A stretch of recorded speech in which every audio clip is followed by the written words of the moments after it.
주시기 바랍니다. 네, 조국혁신당 박은정입니다. 저희 서울중앙지검에 근무도 했었고 조사도 몇 차례 받으러 갔었습니다. 매우 안전하고 보안이 잘 되어 있습니다. 윤석열, 김건희 공동정권의 국정농단 관련 논란이 계속되고 있습니다. 최혜병 순직 수사외압 사건과 유사한 경찰판 대통령실 수사외압 사건이 폭로가 되고 있습니다. 오늘 백혜룡 경정이 공수처에 출석하면서 이장패천, 손바닥으로 하늘을 가릴 수 없다고 말하고 갔습니다. 저는 윤석열 전 검찰총장을 감찰했다는 이유로 수사를 받으면서 윤석열 정권에 대해서 이장패천을 말했습니다. 디올백으로 하늘을 가릴 수 없다고 했습니다. 공수처장님께 묻겠습니다. 조병노 경무관의 세간직원 마약조직 연루사건 수사외압 고발건에 대해서 백혜령 경정이 고발인 신분으로 24일 날 조사를 받았습니다. 맞습니까?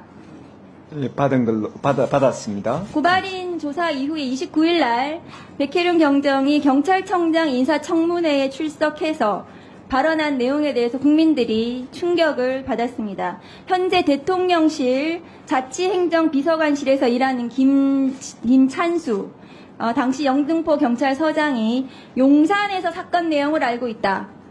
심각하게 보고 있다. 라고 하면서 마약수사 브리핑 연기 요청을 했다고 합니다. 고발인 조사에서 그런 부분이 나왔습니까?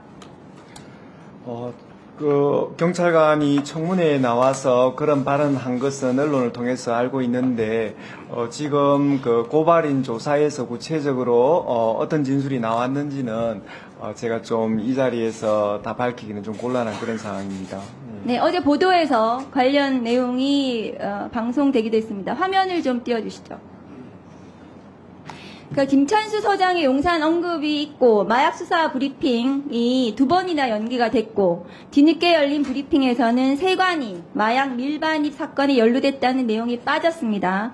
공수처장님 잘 알고 계실 텐데요. 지난 고발인 조사에서 이런 내용이 전부 다 조사가 됐을 것이고 세간이 연루된 의혹이 있는 마약 수사에 용산이 개입했다는 수사외압 폭로가 나온 상황입니다. 그러면 대통령실이나 윗선에 대한 압수수색이나 이런 것들이 빨리 진행이 돼야 된다고 생각하시는데 공수처장 입장 어떠십니까? 의원님께서 지적해 주신 부분 고려해서 저희들 또 고발장이 들어와 있으니 또 그 의혹을 해소하고 또 수사가 정상적으로 진행되는데 문제가 없도록 최선을 다하겠습니다. 지금 공수처는 최혜병 순직 수사 외압 관련해서도 대통령실 수사를 전혀 안 하고 있어요. 그럼 이것도 마찬가지로 안 하실 거 아닙니까? 어떻게 하시겠습니까? 저희들 인력이 부족한 중에 지금 최혜병 사건에 대해서도 진력을 다하고 있습니다.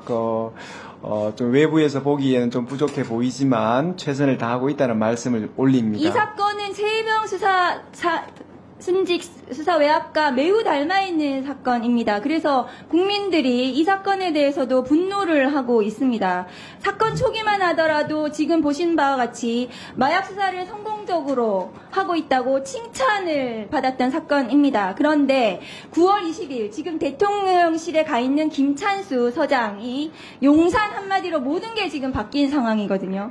용산이 언급되고 보름 뒤에 백혜룡 수사팀장은 지휘 라인에도 없고 일면식도 없었던 조병노 현 수원 남부경찰서장으로부터 수사를 무마해달라는 취지의 청탁성 전화를 받습니다. 백 팀장은 분명하게 수사 외압을 느꼈다고 진술을 했습니다. 공수처에 조병노 경무관과 당시 관세청장, 서울경찰청장을 고발을 했고 그 건에 대해서 공수처에서 지금 수사가 진행 중인 것입니다. 맞습니까? 의원님께서 지적하시듯이 이 고발장이 진실이라면 그런 어떤 여러 가지 문제점이 있는 중요한 점을 내포하는 사건이라고 생각합니다. 그런 지적과 관련해서 또 의혹이 없도록 최선을 다하겠습니다. 지금 경찰에서도 이 조병노 경무관의 수사 외압 의혹이 문제가 있다고 보고 인사혁신처에 징계를 요청을 했어요. 그런데 인사혁신처의 판단이 달랐습니다. 다음 화면 보여주시죠. 조병료 경무관은 2024년 인사위원회에 회부된 경찰 중에 유일하게 불문, 즉 책임을 묻지 않는다는 처분을 받았습니다. 전체 공무원으로 봐도 불문의 의결 비율은 5.9%이고 조병로 경무관은 5.9%의 확률을 뚫어낸 것으로 보입니다. 일선 수사팀장에게 용산을 언급한 압박이 들어가고 조병로 경무관의 수사 외압 이후의 상황은 더욱 참담해졌던 것으로 보입니다. 조병로 경무관의 통화 이후에 영등포서에서 훌륭하게 칭찬을 받았던 마약 수사는 서울경찰청 마약수사대로 이첩이 되었고 마약수사 최종 브리핑에서 결국 세관 연루 사실은 빠졌습니다. 수사 외압 이후 용산을 처음 언급했던 김모 영등포 경찰서장은 진짜 용산으로 대통령실로 근무지를 옮겼고 이 백혜령 사건을 총괄했던 서울경찰청 수사부장은 1년 만에 경무관에서 치안정감으로 2계급 승진하면서 영전했습니다. 절차와 원칙대로 수사를 진행했던 백혜령 경장은 어떻게 됐습니까? 일선 지구대장으로 좌천이 됐습니다.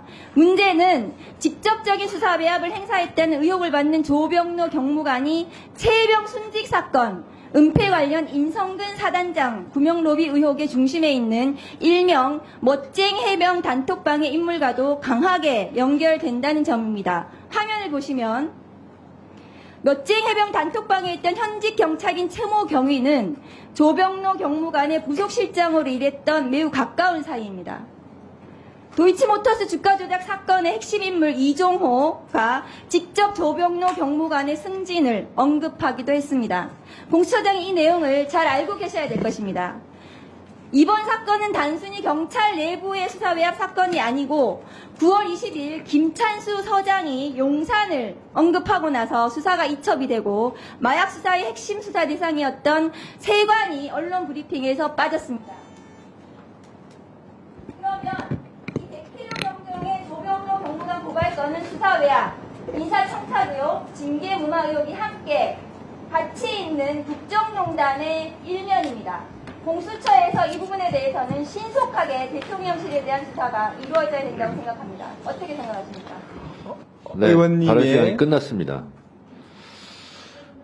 추가로 답변해도 되겠습니까, 위원장님? 네, 이런 절차를 밟으란 얘기입니다.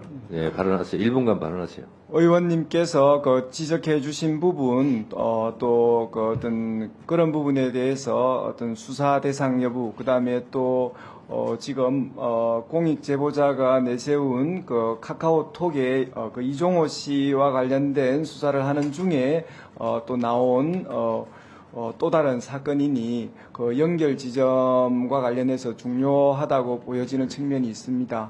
그래서 의원님께서 지적하시는 그런 부분 유념해서 수사에 임하겠습니다.